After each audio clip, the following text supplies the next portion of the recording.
그럼 이렇게 말씀하는 경우도 있으세요. 아니 분명히 이거 합의서 써주면은 돈 지급하겠다라고 해서 내가 합의서 써줬는데 합의금을 지급하지 않았으니까 이거 사기 아니냐?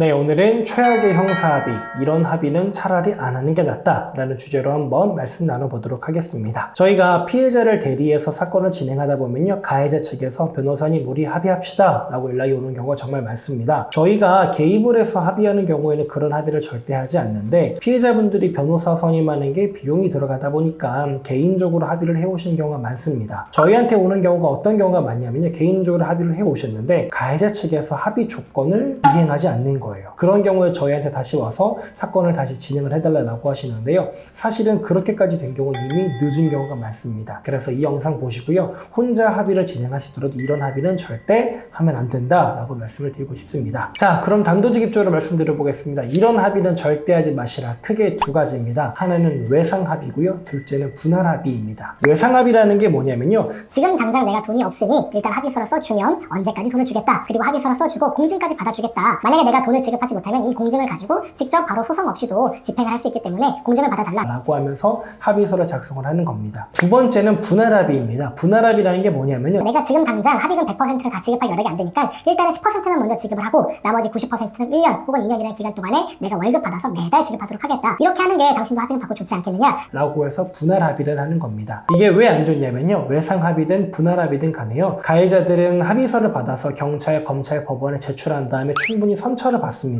그게 선처를 받은 다음에는 합의금을 지급할 이유가 전혀 없겠죠. 그러니까 외상합의, 분할합의를 통해서 지급해야 되는 합의금들을 지급하지 않습니다. 피해자 입장에서는 공증받았으니까 합의서 가지고 민사소송에서 돈 받으면 되겠지 라고 해서 소송하겠지만, 공증받은 거 가지고 가해자의 재산을 차지를 하겠지만 이미 본인 재산은 하나도 없겠죠. 결국 민사적으로 돈을 못 받으니까 다시 형사 고소를 하려고 하는데, 이미 예전에 형사 고소를 했다가 합의를 해서 사건이 종결됐기 때문에 수사기관에서는 예전에 했던 사건이기 때문에 다시 고소가 불가능합니다 라고 고소를 받아주지 않습니다. 그럼 이렇게 말씀하는 경우도 있으세요. 아니 분명히 이거 합의서 써주면은 돈 지급하겠다라고 해서 내가 합의서 써줬는데 합의금을 지급하지 않았으니까 이거 사기 아니냐, 이걸로 다시 고소하겠다라고 하는데 그것도 사기가 되지 않습니다. 결국 일단 합의서를 한번 지급을 해주면요, 다시는 그 합의금을 받을 수 없습니다. 그렇기 때문에 외상합의, 분할합의는요, 차라리 안 하느니만 못한 합의입니다. 피해자 입장에서는 내가 외상합의, 분할합의라도 하지 않으면은 가해자가 이것마저도 지급하지 않는 거 아닌가? 내가 지금 이거 합의서 써주면 가해자가 다음 달, 다다음 달에 1월에서 돈을 조금씩이라도 갚을 수 있는데 내가 욕심을 부리면 괜히 이것마저도 못 받는 거 아닌가 라는 불안감에 외상합의, 분할합의를 하시는 경우가 많은데요,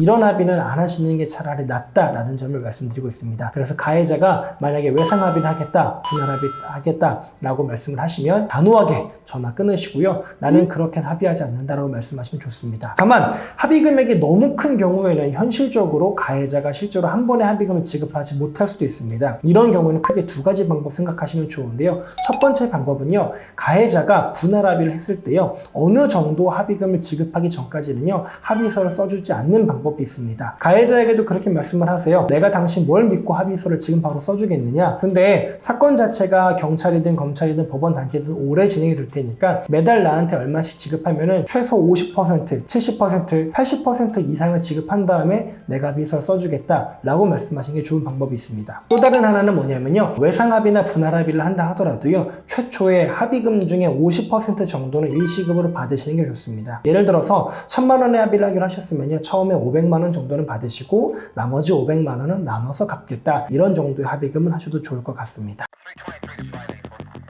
네, 오늘은 이런 합의는 차라리 안 하느니만 못하다라는 주제로 잠시 말씀 나눠봤습니다. 두 가지 말씀드렸죠. 외상합의, 분할합의. 이런 합의는 절대 하시면 안 되고요. 일단 합의가 되면은 되돌릴 수도 없습니다. 그렇기 때문에 합의 과정에 있으신 분들은요, 저희 더 받는 합의, 더 빠른 합의 문의 주시면 친절하게 상담 도와드리도록 하겠습니다. 감사합니다.